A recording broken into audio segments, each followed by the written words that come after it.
Hi, bago po ang lahat, simulan ko po muna sa salita ng Diyos. Oh, hallelujah, Jesus. Hallelujah. The Lord is my shepherd, I shall not want. He makes me lie down in green pastures. He leads me beside the still waters. He restores my soul. He leads me in the path of righteousness for His name's sake.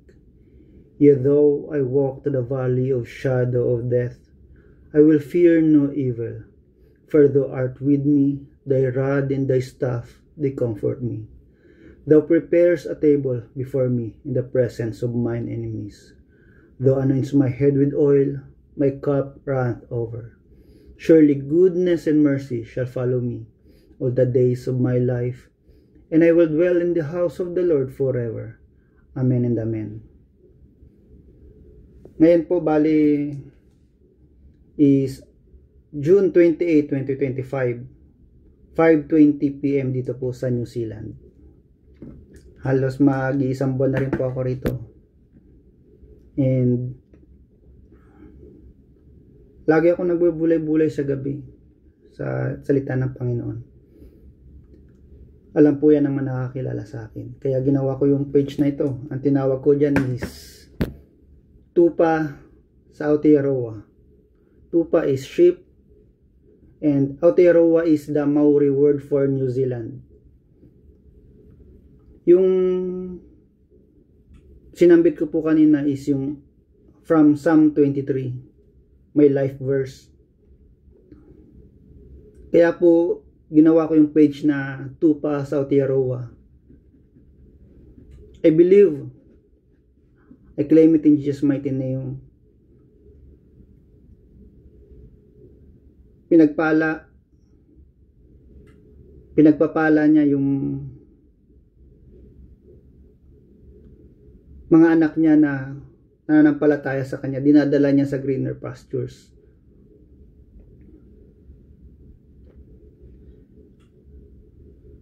Kung may tupa,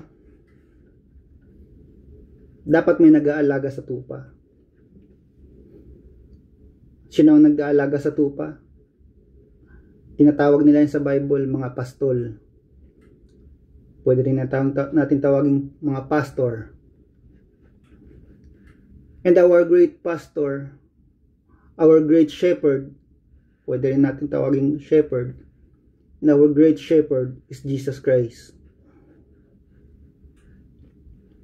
Paborito ko po yung Psalms 23 kasi kompleto na po siya.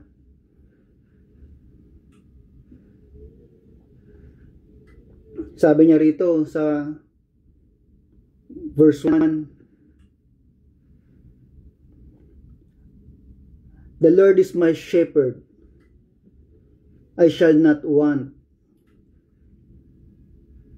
If you will consider yourself bilang tupa ng Panginoon, pag kinonsider mo ang sarili mo bilang sheep ng Panginoon, siya ang magiging shepherd mo. At anong ginagawa ng isang shepherd sa kanyang mga tupa? Sabi rito, hindi ako mangangailangan. Lahat ng kailangan mo sa buhay mo, ibibigay ng ating great shepherd, which is Jesus Christ.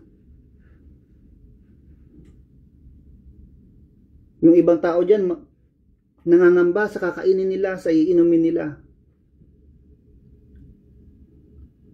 Kasi hindi pa nila nakikilala ang Panginoong Hesus bilang dakilang pastol nila sa kanilang buhay.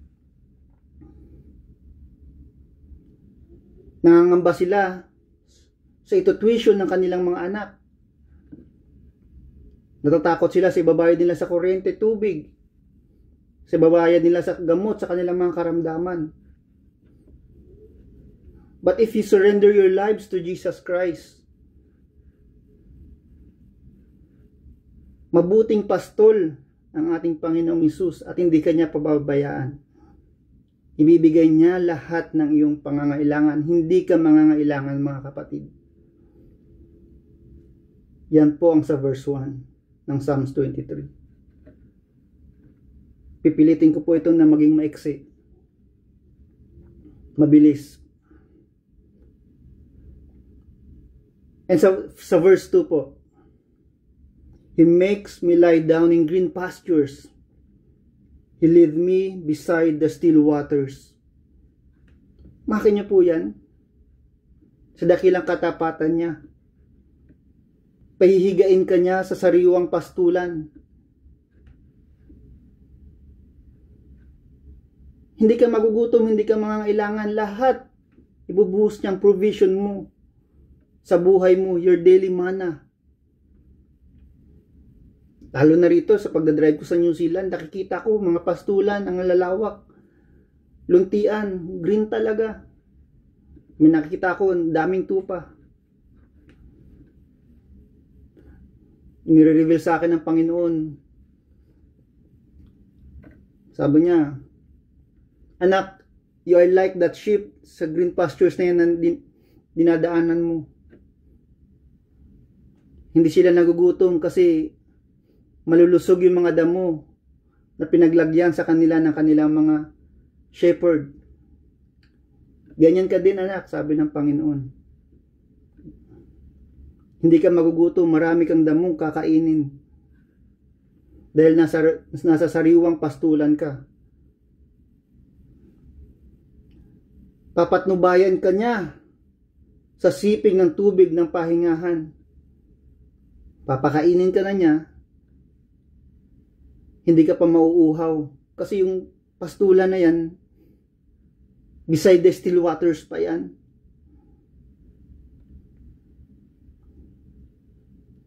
Ganyan kadakila ang katapatan ng Panginoong Hesus, our great shepherd. A great provider sa kanyang mga tupa. Sa verse 3, He restores my soul. He leads me in the path of righteousness for His name's sake. Kung ang kaluluwa mo dati ay mula sa kadiliman, sa paggawa ng mga unrighteous thing, unbeliever ka dati, kilala mo ang Panginoong Hesus pero hindi mo siya kinikilala. Iba kasi yung kilala mo ang Panginoong Hesus pero iba yung kinikilala mo na siya. Yung follower ka na niya. Sumusunod ka na sa Kanya. I-restore niya ang kaluluwa mo. I-restore niya ang espiritu mo.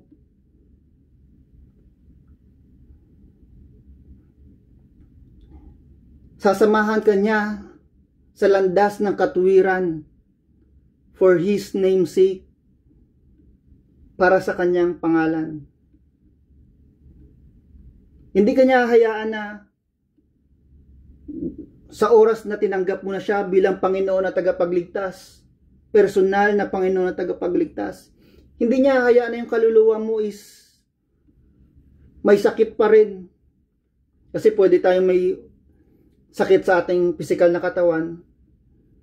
Kung may nagkakasakit yung pisikal na katawan natin, sigurado pag hindi pa natin kinikilala ang Panginoong Hesus as our Lord and Savior, may sakit ang kaluluwa at espiritu natin. And by the time na nagrepent ka na, kinilala mo siya, inaccept mo siya as your Lord and Savior, open hand siya, tatanggapin ka niya, i-restore niya ang kaluluwa mo, ang espiritu mo, at dadalhin ka niya sa landas ng katuwiran para sa Kanyang dakilang pangalan. First 3 verse, di ba? Hindi ka na mangangailangan, papakainin ka niya, dadalhin ka niya sa luntiang pastulan, papainumin ka niya, dadalhin ka niya sa still waters. Sa susunod, di ba? Paggagalingin niya ang kaluluwa at espiritu mo, isasamahan ka niya sa landas ng katuwiran. Ganyan kabuti ang Panginoong Hesus sa Kanyang mga tupa. Ang susunod po ay sa verse 4. Yet though I walk through the valley of shadow of death, I will fear no evil. Thy rod and thy staff, they comfort me. Ang tupa kasi, ang tupa, parang si David, shepherd siya ng mga tupa ng kanyang ama. Sa mga tupa na yan, kung ilang daan man yan, libo na binabantayan, tulad ni David, ni Harang David, nung bata pa siya, nung pastol pa siya, may aaligid-aligid dyan. Mga tigers, mga leon, wolves, bears, na bahala kainin ang mga tupa. Sa atin naman bilang mga tao, na kinukonsider natin na tayo tupa ng Panginoong Hesus, ang demonyo, si Satanas, siya yung mga ulupong na balak tayong kagatin sa leeg. Pero sabi rito sa verse 4, yet though I walk to the valley of shadow of death, kahit lumakad ako sa libis ng lilim ng kamatayan, wala akong katatakutan, kasamaan. Kasi yung tupa na yan, yung nasa pastulan, pag nakikita niya yung pastol niya, na nandiyan sa tabi niya, hindi siya matatakot. Kasi alam niya may magpo-protect sa kanila. Laban sa mga leon, laban sa mga oso. Ganon din tayo. Pag umahayo na tayo, lumalakad na tayo, pag alam natin kasama ang Panginoong Hesus sa buhay natin, walang makakagalaw sa atin. We are at peace. For Jesus is Christ is the Prince of Peace. Nagkakaroon ka ng kapayapaan sa puso mo. Kahit maglakad ka sa kalsada, mag-drive ka ng sasakyan mo, hindi ka matatakot. Walang gagalaw sa iyo. Sapagkat sinasamahan ka ng dakilang pastol, ang Panginoong Hesus. Our Lord and Savior, our King, our God. That is Jesus Christ. Sabi niya rito, so, thy rod and thy staff, they comfort me. Ang iyong pamalo at ang iyong tungkod ay nagsisialiw sa akin.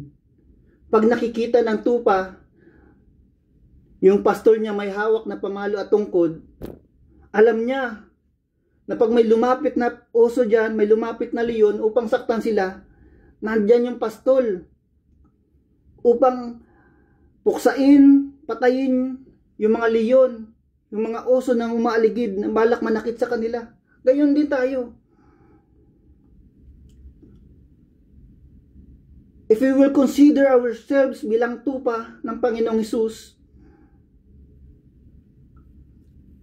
mararamdaman natin na ipagtatanggol talaga tayo ng Panginoong Hesus laban sa mga kaaway. Even though we walk to the valley of shadow of death, lumalakad tayo sa shadow of death, sa kadiliman. Pero kung tayo, kasama natin ang Panginoong Hesus, nagliliwanag tayo. Pag ang kandila, dinala mo sa madilim na kwarto, nagliliwanag yan. Walang makakagalaw dyan. Di ba po masarap? Sa pakiramdam pag alam mong protected ka. Kung may insurance dito sa lupa, yung binabayaran nyo buwan-buwan ng mga insurance, akala nyo feel protected na kayo, insurance nyo sa life insurance nyo, o ano man, akala nyo protected na kayo dito sa lupa, pero yung insurance mo spiritually, na pagkasama mo ang Panginoong Hesus, insured ka spiritually. Walang makakagalaw sa iyo. Yung mga nag-aaligid-aligid dyan, nagbalak ang saktan, hindi ka nila magagalaw kasi makikita nila, mararamdaman nila ang presensya ng Panginoong Hesus ay nakabalot sa iyo. And 5, sa verse 5 po, Thou prepares a table before me in the presence of mine enemies. Thou anoints my head with oil, my cup runneth over. Provision pa rin to. Sa iyong pinaghahandaan ako ng dulang sa harap ko sa harapan ng aking mga kaaway. Hampakin mo yan. Di ba? Nasa pastulan ka, yung mga tupa na sa gitna ng pastulan. Pinapakain ka. Binibigay lahat ng pangangailangan mo. Habang yung mga leon, yung mga oso sa labas, si Satanas, yung mga demonyo, mga fallen angels, nakatingin sila lahat sa iyo. Habang ikaw nag-i-enjoy sa provision ng Panginoong Hesus. At hindi nila ikaw malapitan. Thou anoints my head with oil. If you will consider, if you will surrender, you will submit your lives, magiging anointed child of God ka. At ang anointing ng Panginoong Hesus ay babalot sa buong mong pagkatao. At sa mga anointed people of God, walang nakakagalaw sa kanila.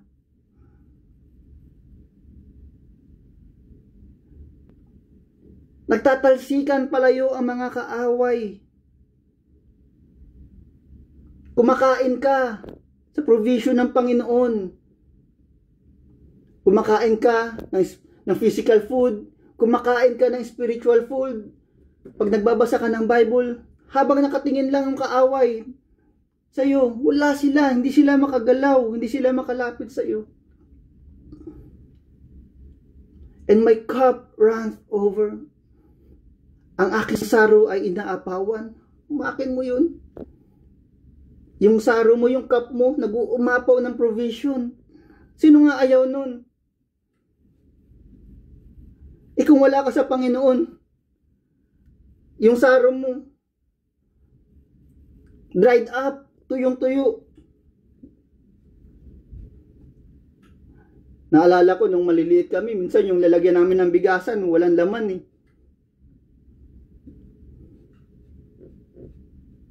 Wala nang laman yung bigasan. Pero pagkasama mo ang Panginoon, tapos makikita mo malapit na maubos yung bigas mo sa bigasan mo, hindi ka nangangamba kasi alam mo, ipoprovide ng Panginoon ang pangangailangan mo, mag-umapa ulit ang bigasan mo.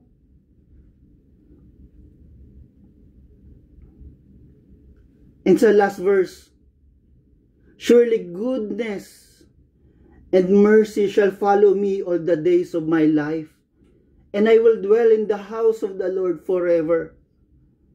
Amakin mo po yun. Pag siya ang inuna mo, nag-submit ka sa kanya bilang tupa niya, sigurado, goodness and mercy. Ang goodness and mercy na mula sa kanya, hahabol at hahabol sa iyo. All the days of your lives. Kasi minsan gusto natin hihiling muna, mananalangin tayo. Hihingin na natin yung mercy niya, yung goodness niya, yung mga provision.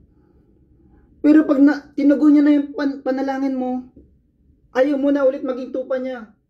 Lalabas ka sa gate ng pastulan. Sasama ka dun sa mga leon sa uso sa labas. Pero pag siyang inuna mo, pag nagpasakop ka sa kanya, goodness and mercy shall follow you all the days of your lives. And sa last sentence doon, and I will dwell in the house of the Lord forever. You will also dwell in the house of the Lord forever. Pag naging tupa ka ng ating dakilang pastol, ang Panginoong Hesus, mananatili ka sa looban ng kanyang pastulan. Mararanasan mo ang benefit ng pagiging tupa sa looban ng kanyang pastulan.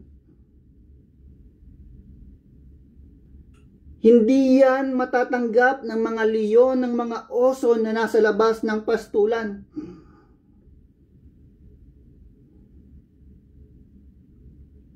Kaya kung gusto nyo po na matanggap, maranasan lahat ng provision from our great shepherd,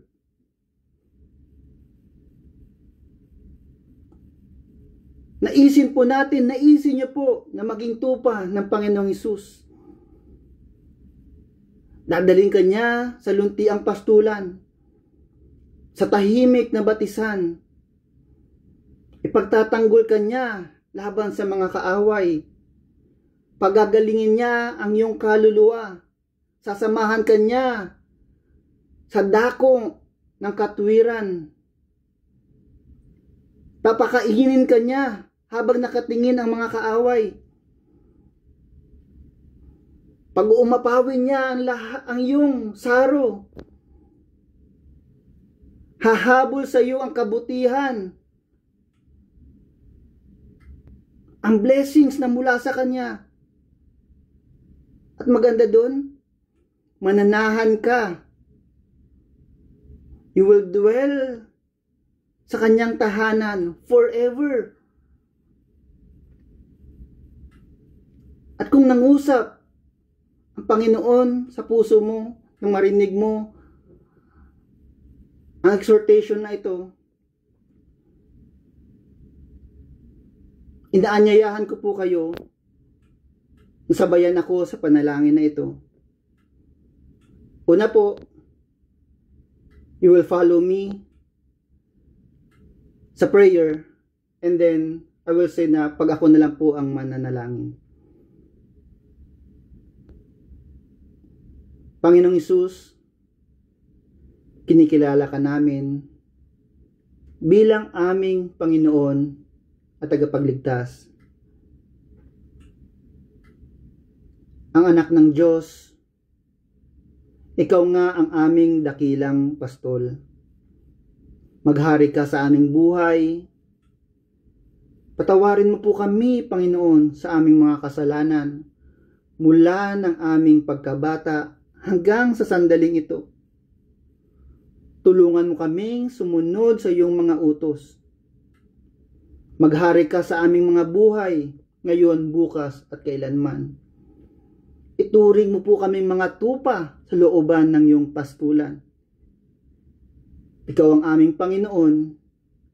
Ikaw ang aming tagapagligtas. Our Lord and Savior, Jesus Christ. Ako na lang po mga nanalangin. Aba Father, salamat muli sa pagkakataon na ito, na ako'y binigyan mo ng pagkakataong ma-share, Panginoon, ang iyong salita, Panginoon, sa aking kapwa, Panginoon. Alam ko, Panginoon, ginamit mo lamang akong daluyan ng iyong pagpapala upang marinig nila, Panginoon, ang iyong mabuting balita, Panginoon. Ama, sa lahat ng makakarinig nito, mangusap ka sa kanilang puso, durugin mo ang katigasan, ibagsak mo ang pagmamataas. Pagpalain mo sila, Panginoon, na maging tupa rin, Panginoon, sa iyo, Panginoong pastulan, Panginoon. Ibigay mo ang kanilang mga pangangailangan, kakainin, iinumin. Pagalingin mo ang kanilang kaluluwa, Panginoon, dalhin mo sila sa landas ng katwiran. Ipagtanggol mo sila laban sa kaaway, Panginoon. Iparanas mo sa kanila ang kapayapaan. Bigyan mo sila ng makakain, Panginoon, physically and spiritually, Panginoon. At samahan mo sila, Panginoon. Bigyan mo sila ng pagkakataon, Panginoon. Manahan, Panginoon, sa tahanan mo nga, Panginoon. Ama, salamat muli, Panginoon. Ibinabalik ko sa iyo lahat ng luwalhati, papurit, pasasalamat. Hallelujah, Yahweh. Hallelujah, Yahweh. Hallelujah, Jesus. Oh, hallelujah, Jesus. Hallelujah, Holy Spirit. Iisang Diyos na aking pananampalatayaan sa Espiritu at katotohanan. Sa inyong lahat ng luwalhati, papurit, pasasalamat. And now we will continue to declare that Jesus is Lord over Israel, Jesus is Lord over the Philippines, Jesus is Lord over New Zealand, Jesus is Lord over the earth, Jesus is Lord over the universe, Jesus is Lord over our lives, Jesus is Lord over our family, Panginoon. Ama, sa iyong lahat, Panginoon, sa iyo ikaw magtatagumpay, ikaw lamang, Panginoon, ang magtatagumpay sa aming mga buhay. And may the love of the Father, the blessing of the Son, and the sweet fellowship of the Holy Spirit be upon us now and forever. In Jesus' mighty name, our Lord and Savior. Amen and amen. Bye-bye po sa inyong lahat. Hanggang sa muli po, pagkikita-kita natin. Mga katupa or shipmates. Mga katupa, mga ka-shipmates. God bless you all. God bless you all. Bye.